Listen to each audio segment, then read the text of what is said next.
Good morning. And in the last class we have discussed about Boyle's law, Charles law, Gay-Lussac's law, Avogadro hypothesis भी बता दिए थे आपको हम. अब हम बात करने वाले हैं अबाउट इक्वेशन ऑफ स्टेट के बारे में. Correct. So let us see equation of state. अगर यहाँ हम बात करें what is equation of state. Equation of state क्या होगा. इक्वेशन ऑफ स्टेट क्या होगा. तो हम आपको बताए हैं कि गैसेस का प्रेशर, वॉल्यूम, टेम्परेचर और अमाउंट ऑफ गैस. ठीक है. तो बॉयल्स लॉ जो था रिलेशन था प्रेशर वॉल्यूम में. फिर बताया आपको हम चार्ल्स लॉ रिलेशन था वॉल्यूम टेम्परेचर में. ये बॉयल्स लॉ था, ये चार्ल्स लॉ था. फिर बताया रिलेशन आपको हम प्रेशर और टेम्परेचर के बीच में. दिस इज गैय-लुसैक्स लॉ था. फिर बताया आपको हम रिलेशन वॉल्यूम और नंबर ऑफ मोल के बीच में जो था एवोगाड्रोज हाइपोथेसिस. इसके बीच में वॉल्यूम और नंबर ऑफ मोल के बीच में. ठीक है. ये था अपना एवोगाड्रोज हाइपोथेसिस. अब हम बताने वाले हैं रिलेशन आपको प्रेशर, वॉल्यूम और टेम्परेचर में.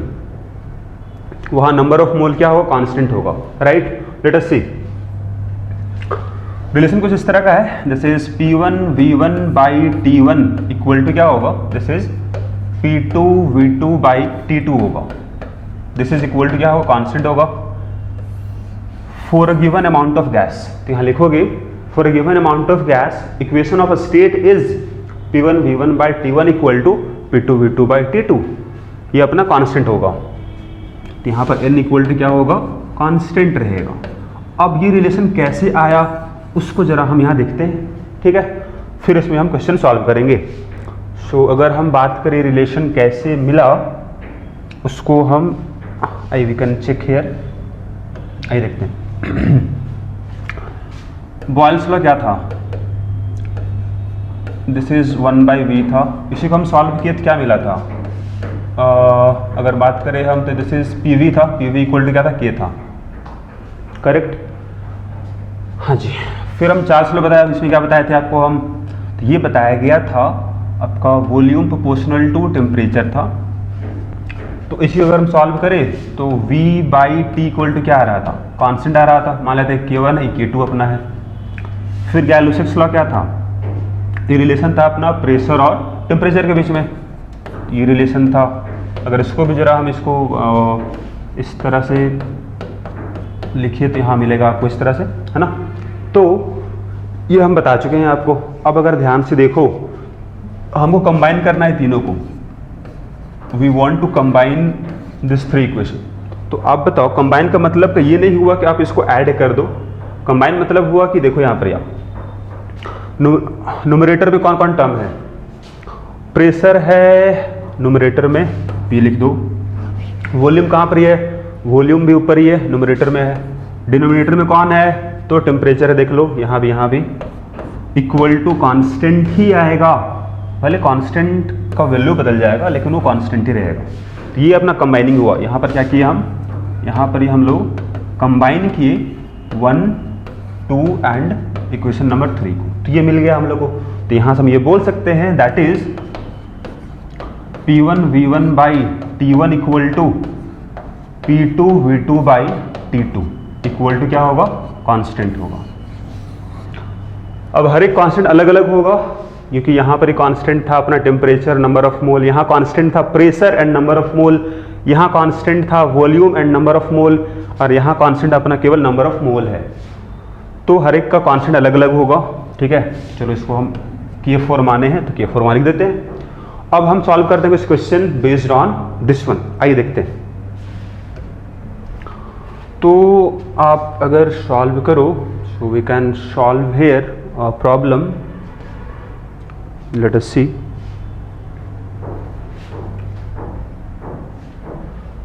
हाँ जी. क्वेश्चन ये रहा अपना. आप ये बताओ इसमें क्या गिवन वैल्यू लिखो. आप कभी भी क्वेश्चन आपको मिले पहले लिखो क्या गिवन है. तो गिवन क्या यहाँ पर है, वॉल्यूम 20 लीटर है. मान लेते हैं V1 है. P1 कितना है, दिस इज 570 है. T1 क्या है, 127 है ना. तो इसको चेंज कर दो आप किस में, केल्विन में. कितना आएगा, ऐड करेंगे 273 तो यह आ जाएगा 400 केल्विन आ जाएगा। फिर बात करते हैं V2, ये तो निकालना है। P2 मालूम है 1140 टॉर्क दिया है। T2 भी मालूम है 227 प्लस 273 500 केल्विन हो गया। ओके, अभी हम बताए आपको कि यहाँ बोला है for the same amount of gas, मतलब नंबर ऑफ मोल कांस्टेंट है, तो we can apply here equation of state, मतलब P1 V1 by T1 equal to P2 V2 by T2 को आप यूज कर सकते हो। यहाँ वैल्यू पुट करो, आंसर आ जाएगा। आइए देखते हैं P1। अब यहाँ ध्यान देना, यूनिट बोलोगे सर अलग अलग है, mm ऑफ Sg और वहाँ टॉर है, तो क्या इसको हम चेंज करें कि नहीं करें? तो यहाँ ध्यान देना, आपको हम बताए थे कि 1 एटमॉस्फेयर किसके बराबर था, दिस इज इक्वल टू था 760 mm of Hg, this is equal to 760 torr. तो यहाँ से आप ये बोल सकते हो कि टॉर और mm ऑफ Hg दोनों का मैग्नीट्यूड बराबर ही होता है। दोनों का रिलेशन क्या होगा? तो 1 mm of Hg equal to 1 torr. तो यहाँ कोई दिक्कत नहीं है, कन्वर्ट करना यहाँ कोई जरूरी नहीं है, क्योंकि अपना सेम मैग्नीट्यूड होता है, ठीक है, दोनों यूनिट में। तो पुट कर दो पहले यहाँ पर ही 570 होगा इंटू V1 20 होगा, नो प्रॉब्लम। T1 400 होगा, अच्छी बात है, इक्वल टू P2 1140 होगा। V2 निकालना है आपको, T2 500 है। तो बस अब यहाँ से हम लोग को काम सारा हो चुका है, सॉल्व कर लेते हैं। बस यहाँ पर ही एक जीरो यहाँ कैंसिल करते चलिए हम लोग, यहाँ पर ही ये 2 जीरो भी कैंसिल हो गया, यहाँ से ये 5 हो जाएगा एंड यहाँ से ये 2 हो जाएगा, मतलब V2 कितना आएगा, दिस इज इक्वल टू 25/2 मतलब 12.5 litre. This is our answer. Okay, तो यहाँ पर आपको बस ध्यान देना था, यहाँ रिलेशन किसके बीच में है, प्रेशर, वॉल्यूम और टेम्परेचर के बीच में है, और नंबर ऑफ मोल यहाँ पर ही कांस्टेंट है। 12.5 लीटर आंसर आ गया। अब हम बात करते हैं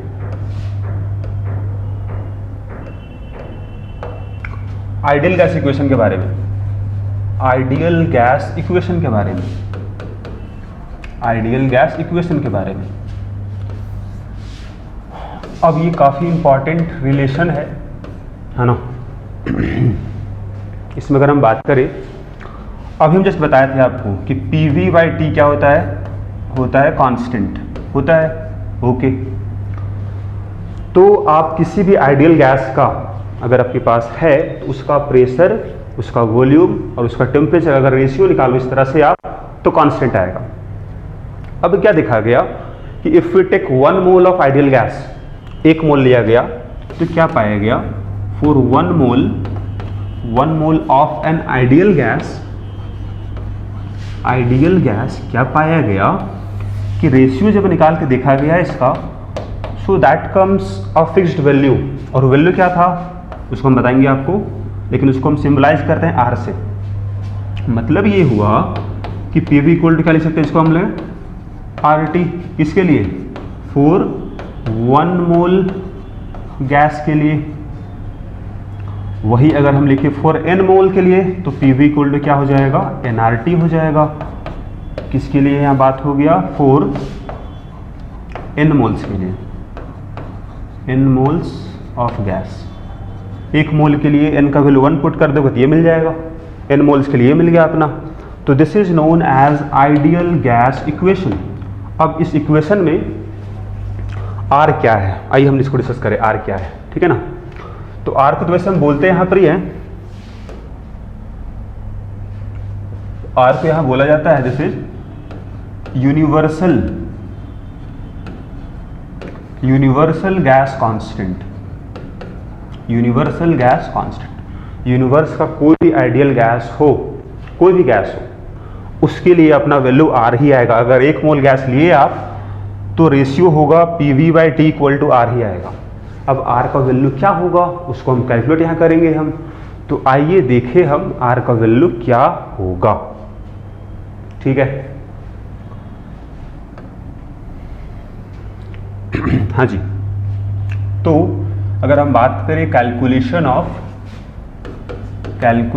ऑफ R, ठीक है, R क्या होगा, तो फॉर्मूला क्या मिला था अभी आपको, PV = nRT मिला, तो R इक्वल टू क्या आएगा, R इक्वल टू आएगा PV/NT आएगा।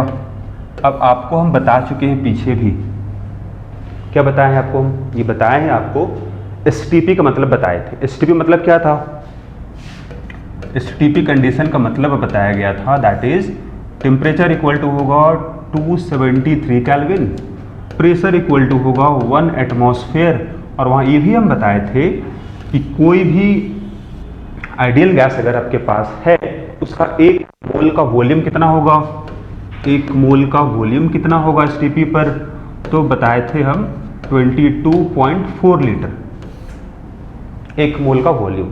ठीक है, यहाँ हम बात करेंगे एट STP पर, क्योंकि हमको STP पे सारा वैल्यूज हमको पता होता है। 1 मोल के लिए हमको सारा इन्फॉर्मेशन पता है, वॉल्यूम क्या होगा, प्रेशर क्या होगा, टेम्परेचर क्या होगा। तो हम कैलकुलेट करेंगे R को एट STP। देखिए अगर बता दें आपको हम, आप किसी भी कंडीशन पे आप निकाल लो R का वैल्यू वही आएगा, लेकिन फॉर सेक ऑफ कन्वीनियंस, ताकि हम कैलकुलेट कर पाए यहाँ पर हम, इसीलिए हम STP बात कर रहे हैं। At STP for 1 mole of an ideal gas, 1 mole के लिए अगर हम यहाँ फाइंड करें क्या आएगा देख लीजिए। R इक्वल टू क्या लिखिएगा, प्रेशर कितना है जी, 1 एटमॉस्फेयर है, ओके।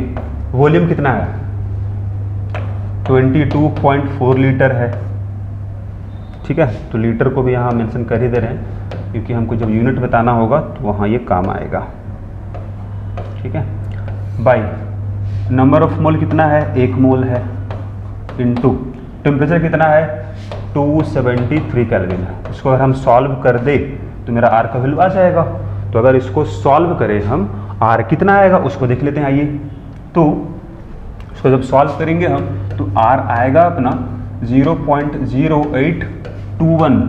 यूनिट क्या होगा ध्यान देना, प्रेशर किस में था, एटमॉस्फेयर, वॉल्यूम किस में था, लीटर में था, पर मोल पर केल्विन।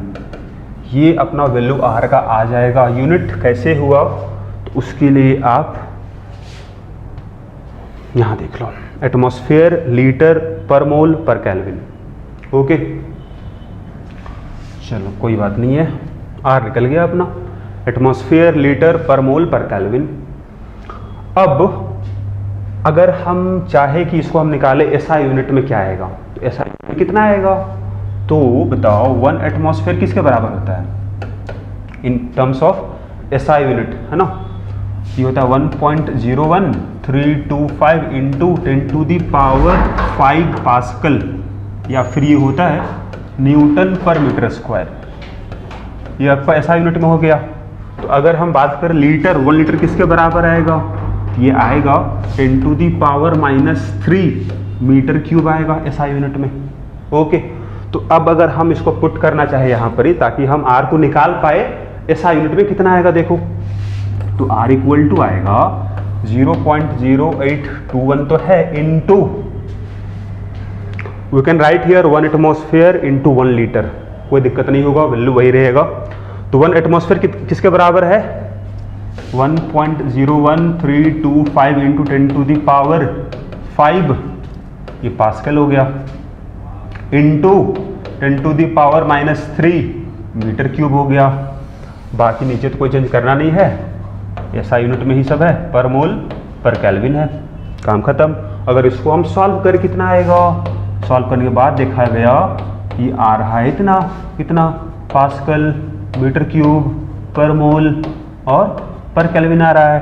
ये R का वैल्यू दूसरा हो गया in terms of SI unit. एक बात और यहाँ ध्यान देना हमको है, R का फॉर्मूला जो अपना था, एक बार हम फॉर्मूला यहाँ देखना चाहेंगे R का।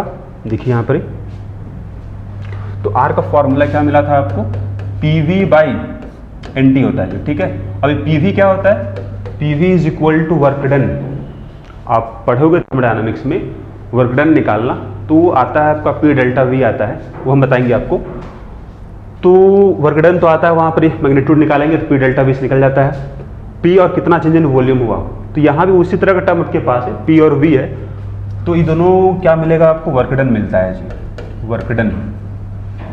और इधर आपका पर मोल पर केल्विन, तो इसका यूनिट एक और यूनिट क्या हो जाएगा जी, वर्क डन को हम एक्सप्रेस कर सकते हैं किसमें, एनर्जी के टर्म्स में, मतलब जूल।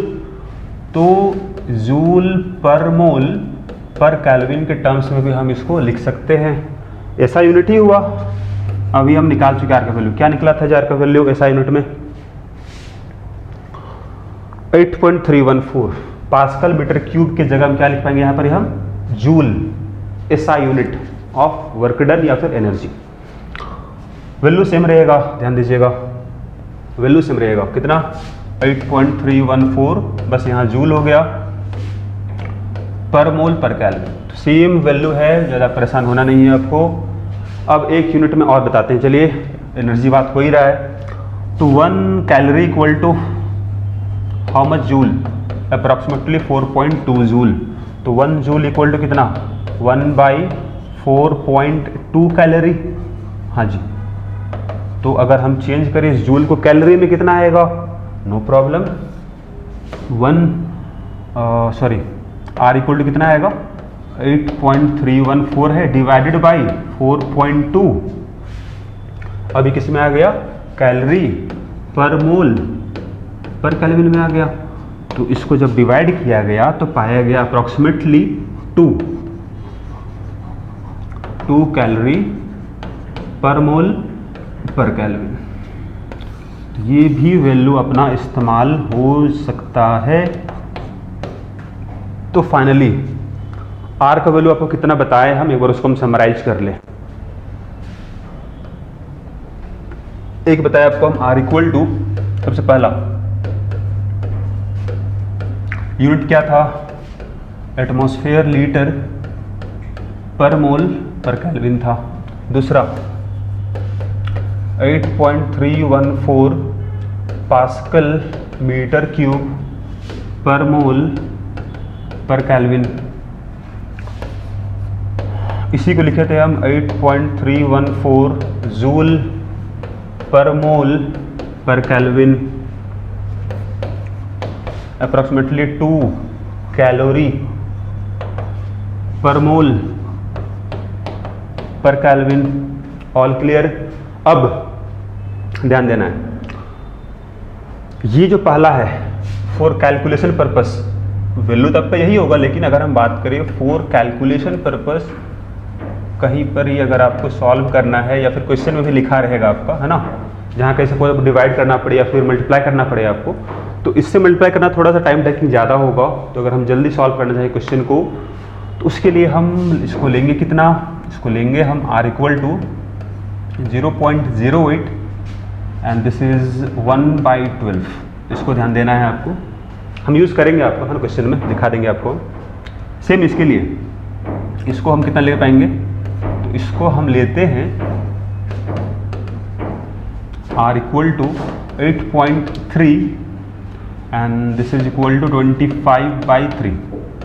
तो इसको भी ध्यान देना है।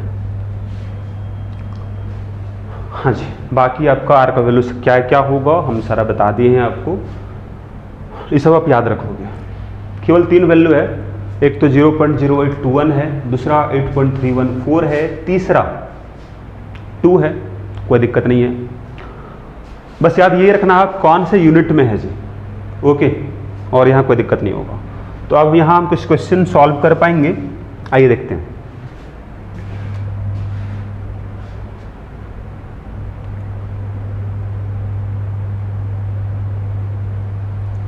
सपोज अपने पास ये प्रॉब्लम है, आप ये बताओ इस क्वेश्चन में क्या मालूम है आपको। सबसे पहला काम क्या गिवन, पहले वो लिख लो आप। तो गिवन आपके पास है 48 gram oxygen, 48 gram oxygen. Number of मोल कितना आएगा? 48 बाई ऑक्सीजन का मतलब O2 हो गया, O2 का मोलिकुलर मास 32, 3/2 मोल निकल गया। वॉल्यूम पता है कितना? 8 लीटर। टेम्परेचर चेंज कर दो केल्विन में, 27 + 273 300 केल्विन। आर का वैल्यू क्या लेना है? लिखा गया है 0.08। आर अगर बोल दिया लेने के लिए तो कोई दिक्कत ही नहीं है आपका। अगर हम इसको सॉल्व करें तो हमको यहाँ यूज़ करना पड़ेगा PV = nRT को। आपको यहाँ से निकालना क्या है जी? आपको निकालना है प्रेशर, आपको P कैलकुलेट करना है। तो P = कितना आएगा? nRT/V आएगा। n का वैल्यू कितना है? n का वैल्यू है 3/2। R का वैल्यू 0.08, 300 बाई वॉल्यूम 8 है। बस बाकी तो सॉल्व करना है। तो इसको अगर हम सॉल्व करें तो 0.01 आएगा और ये अपना आ जाएगा 9/2। Okay, this is equal to कितना हो जाएगा? 4.5। प्रेशर है, प्रेशर की यूनिट क्या होगा? तो चूंकि आप R यूज़ किए हो 0.08, इसका यूनिट होता है एटमॉस्फेयर लीटर। एटमॉस्फेयर में आएगा, एटमॉस्फेयर। ये अपना आंसर हो गया, नो प्रॉब्लम।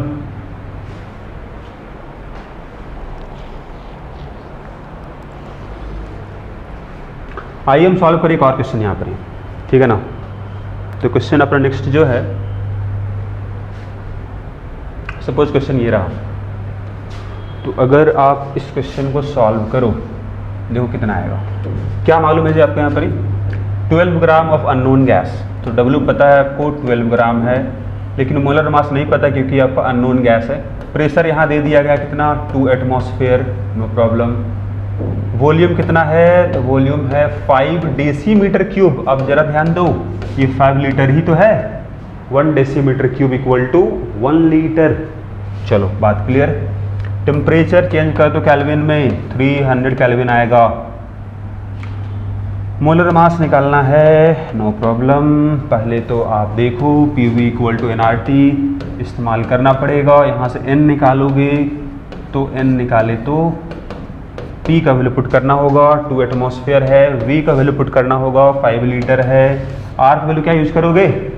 अब यहाँ R बोला नहीं यूज़ करने के लिए, क्या यूज़ करो? तो ये आप पे होगा कि आप क्या इस्तेमाल क्या करोगे। अगर एटमॉस्फेयर पे है, लीटर पे है, एटमॉस्फेयर लीटर आप यहाँ पुट किए ना प्रेशर और वॉल्यूम को, तो R का वैल्यू क्या यूज़ करना पड़ेगा? 0.08 या फिर 1/12।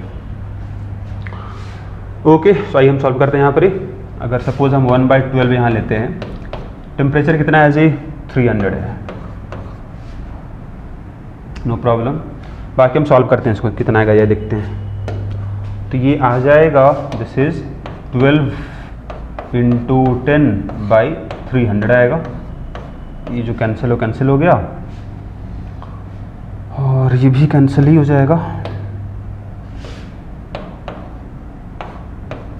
तो ये आ रहा है आपका, वी कैन से 0.4 यहाँ लिख सकते हैं हम लोग हैं। इतना मोल आ रहा है, लेकिन हमको तो निकालना था मास। तो मास के लिए क्या करना होगा? No problem. यहाँ देखो बगल यहाँ सॉल्व कर दे रहे हैं। नंबर ऑफ मोल क्या था? Given mass by molar mass 0.4 है, ये पता है ना जी आपको। पुट करते हैं यहाँ पर ही। गिवन मास 12 है, 12/0.4 कितना आएगा? ये ना गिवन मास। तो दिस इज इक्वल टू आ जाएगा 30 ग्राम पर मोल, आंसर। ओके,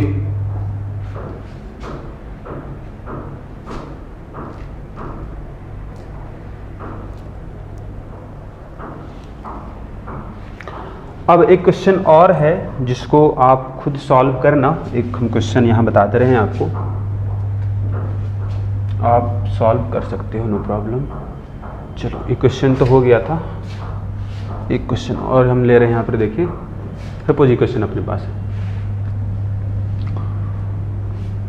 क्वेश्चन आप देख लो, आप इसको सॉल्व खुद से कर लेना, कोई दिक्कत नहीं होगा, है ना। गिवन क्या हमें लिख दे रहे हैं, देखो आपको जो यहाँ गिवन है that one is number of मोल निकल जाएगा जी। 12/120 करोगे तो 0.1 मोल आ गया, काम खत्म। प्रेशर पता है आपको कितना, 1 एटमॉस्फेयर दिया है। टेम्परेचर पता है आपको T डिग्री सेल्सियस, चेंज करो केल्विन में, +273, अब ये आ गया केल्विन में। वॉल्यूम तो V है। when temperature increases by 100 degree Celsius,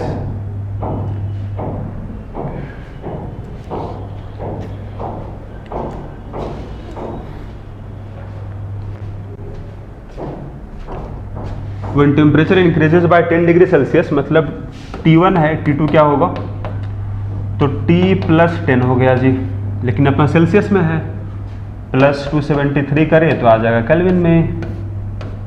T1 पता है, T2 पता है, ये P1 पता है, P2 कितना हो गया, तो P2 कितना होगा जी, P2 इंक्रीजेस बाय 10%, ठीक है ना। पहले 1 था, 10% निकाल दो इसका, तो 10% निकालोगे तो कितना आएगा, 1.1 आ जाएगा एटमॉस्फेयर। अब देखो ध्यान से, नंबर ऑफ मोल कांस्टेंट है, ठीक है, वॉल्यूम भी कांस्टेंट है in a container of volume V, ये तो चेंज हो नहीं रहा है।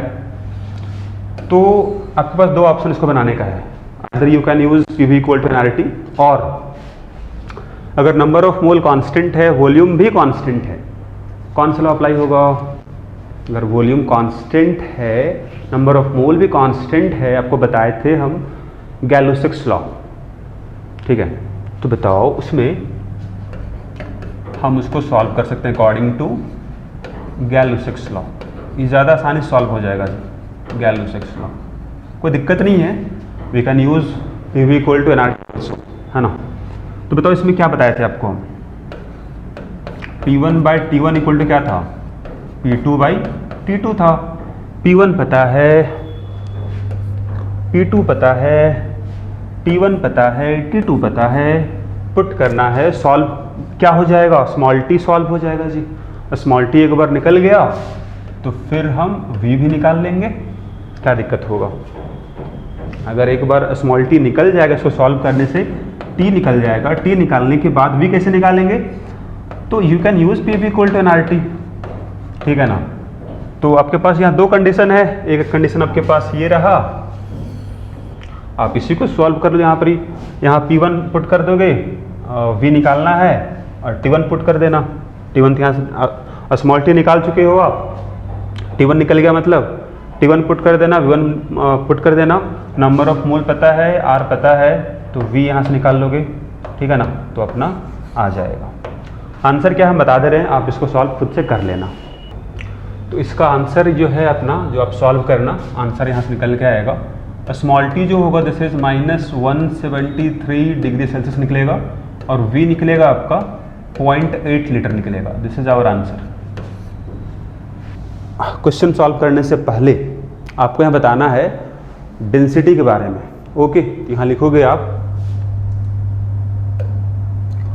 Ideal gas equation in terms of density, in terms of density,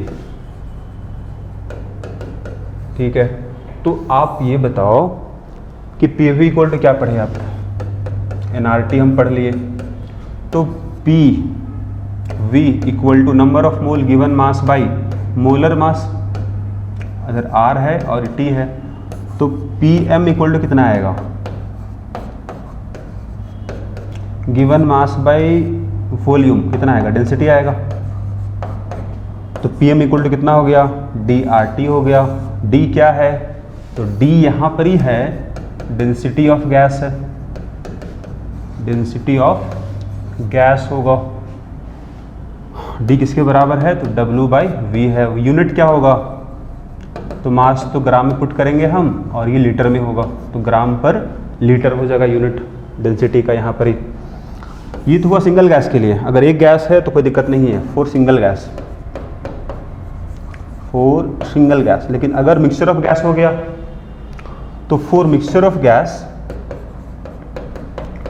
for mixture of gases, है ना, अगर मिक्सचर है मतलब 2-3 गैस अगर मिला दिया गया, है ना, तो फिर वहाँ मोलर मास क्या होगा, एवरेज मोलर मास होगा।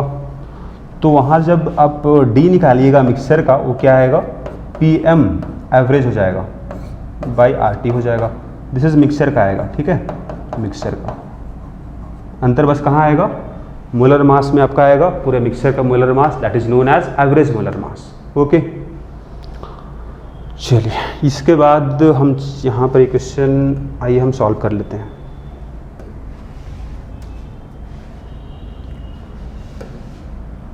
तो अगर आप इस क्वेश्चन को देखो, डेंसिटी निकालना है आपको किसका, CO2 का, डेंसिटी निकालना है CO2 का।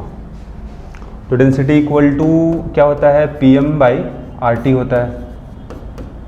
आप बताओ STP बोला मतलब प्रेशर कितना हो गया, प्रेशर 1 एटमॉस्फेयर हो गया, टेम्परेचर 273 हो गया, और क्या पता है, R तो पता ही है आपको, अगर एटमॉस्फेयर में है ना, तो हम इसको क्या लेंगे, 0.08 ले लेंगे, 21 एटमॉस्फेयर लीटर पर मोल पर केल्विन, है ना। इन शॉर्ट इसको आप 0.08 ले सकते हो। हाँ जी, कोई दिक्कत नहीं है। आप ये बताओ, अगर हम पूरा अगर ले लें यहाँ पर, तो यहाँ पर दिक्कत नहीं होगा क्योंकि STP है, इसीलिए। बताओ STP में तो 1 हो गया, कोई दिक्कत नहीं। मोलर मास कितना होगा, 44 होगा ग्राम। R कितना होगा, तो R अगर हम यहाँ बात करें 0.0821 इंटू T कितना होगा, 273 होगा। तो आप अगर हम पूरा भी यहाँ लिखें तो दिक्कत इसलिए नहीं होगा क्योंकि आपको हम बताए थे कैलकुलेशन ऑफ R, जब बताया आपको हम, वहाँ पर हम क्या बोले थे बताओ, वहाँ हम R का जो वैल्यू निकाले थे, हम कैसे निकाले थे, PV बाई NT किए थे ना, और हम कब निकाले थे, हम एट STP निकाले थे। तो वहाँ प्रेशर 1 था, वॉल्यूम 22.4 लीटर था 1 मोल का, और टेम्परेचर 273 था। कितना आया था ये वैल्यू, वैल्यू कितना आया था, ये वैल्यू कितना आया था, तो वैल्यू अपना आया था, अगर याद हो आपको, 0.0821 यही आया था, ठीक है ना। तो मतलब ये हुआ कि यहाँ से हम ये बोल सकते हैं कि 22.4 बाई 273 कितना आता है जी, 0.0821, मतलब 22.4 इक्वल टू कितना आएगा, 273 इंटू 0.0821, क्योंकि हम कैलकुलेट कर चुके हैं, तो इसीलिए हम डायरेक्टली इस्तेमाल यहाँ करना चाह रहे हैं। बस देखो यहाँ पर वही है ना, 0.0821 इंटू 273 है, कितना आएगा, 22.4 आएगा।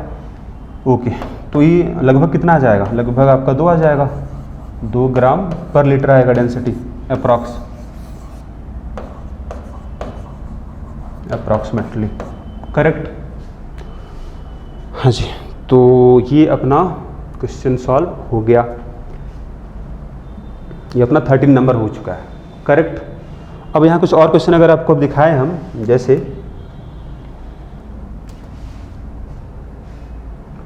सपोज ये अपना क्वेश्चन है, अब यहाँ मिक्सर आ गया, तो अगर मिक्सर आ गया है तो इसको हम सॉल्व कर सकते हैं, कोई दिक्कत नहीं है। अभी बता दिए आपको, मिक्सर वाले के लिए भी अपना होगा, ठीक है ना। तो मिक्सर वाले के अगर अप्लाई कर सकते हो तो कोई दिक्कत ही नहीं है। पहले क्वेश्चन आप पढ़ लो अच्छे से, क्वेश्चन क्या बोला जा रहा है। डेंसिटी निकालना है किसका, डेंसिटी आपको पता है जी, ठीक है ना, ये डेंसिटी पता है, किसका पता है, मिक्सर का पता है। तो डेंसिटी ऑफ मिक्सर पता है आपको, हाउ मच, 2 ग्राम पर लीटर है। और मिक्सर में कौन कौन है, CO है और CO2 दोनों है। प्रेशर कितना दिया गया है, 2 एटमॉस्फेयर है। टेम्परेचर कितना है, चेंज कर दो इसको आप केल्विन में, 400 केल्विन दिया गया है। निकालना है अब कितना मोल परसेंट CO होगा मिक्सचर में। अभी क्वेश्चन थोड़ा सा आगे बढ़ गया, डेंसिटी का यूज़ तो करवाया, देखो जरा, अब बताओ इक्वल टू क्या आएगा, PM बाई RT आएगा, एवरेज, ठीक है। ये पता है, यहाँ से एवरेज निकाल सकते हैं, निकाल सकते हैं। कितना आएगा, DRT/P आएगा, बिल्कुल आएगा। तो वैल्यू जरा पुट करो यहाँ पर डी का, डी ऑफ मिक्सचर है ना, मिक्सचर का है, मिक्सचर का।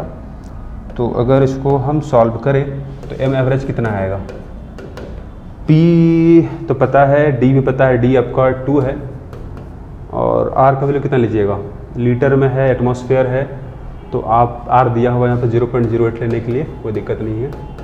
T कितना होगा, 400 होगा, बाई P कितना है, P अपना 2 है, 2 से 2 कैंसिल भी हो गया, 32 आ गया जी। एवरेज मोलर मास कितना आ गया, 32 आ गया। हाँ जी, तो अब कैसे निकाला जाए मोल परसेंट, मोल परसेंट है ना CO का। एक तरीका आप पढ़े हैं, ये पढ़े हैं आप एवरेज एटॉमिक मास में, अगर 2 आइसोटोप होगा तो उसका हम एक शॉर्टकट बताते हैं, उसकी मदद से आप यूज करके आप बता सकते हो कितना मोल परसेंट होगा अपना CO या CO2। तो हम शॉर्टकट से बनाते हैं यहाँ पर ही, जो हम पढ़े हैं किसमें, एवरेज एटॉमिक मास में, ठीक है ना। तो ये है कि जैसे मान लेते हैं एवरेज कितना पता है आपको, 32 पता है, this is average, M average पता है। और एक मोल अगर हम CO है उसका मास कितना होगा, एक मोल CO का मास कितना होगा, उसको लिख लो यहाँ पर यार। एक मोल CO2 का मास कितना होगा, इसको यहाँ लिख लो आप, तो 44 होता है। ऐड करो इसको आप, 12 + 16, 12 + 16 ऐड करो, 28 आ जाएगा, 28 होता है, करेक्ट। हाँ जी, तो अब यही से निकल के आता है मोल परसेंट। कैसे, देखिए अगर आपको निकालना है CO का मोल परसेंट, तो मोल परसेंट अगर आपको निकालना है किसका, CO का, तो ये एक शॉर्टकट है। आप चाहो तो मान के बना सकते हो कि इसका मोल रहा होगा N1, इसका मोल N2 रहा होगा मिक्सचर में, वैसा करके निकाल सकते हो आप, लेकिन हम शॉर्टकट बता रहे हैं आपको जो हम यूज़ किए हैं एवरेज एटॉमिक मास में to calculate percentage of isotopes. अगर वहाँ पता होता था एवरेज एटॉमिक मास पता है दोनों आइसोटोप का, तो हम परसेंटेज वहाँ निकाल सकते थे आइसोटोप का, वही यहाँ इस्तेमाल कर रहे हैं। अगर आपको निकालना परसेंट है CO का, तो इसका डिफरेंस लोगे आप, कितना आएगा, 44 - 32 बाई टोटल डिफरेंस ले लो, 44 - 28 इंटू 100 हो जाएगा। तो यहाँ से अगर ये काम कर ले हम, कितना आएगा देखिए ज़रा,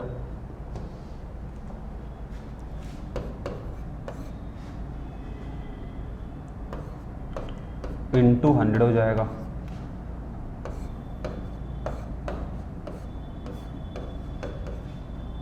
तो 75% आ गया CO का, बाकी कौन होगा, CO2 होगा 25%। ओके, तो ये क्वेश्चन था जहाँ पर हम यूज़ देखे किस फार्मूला का, डेंसिटी वाले फार्मूला का। ओके, तो अब इसके आगे जो होगा, हम जैसे आपको बात यहाँ करना होगा about Dalton's law of partial pressure. Okay,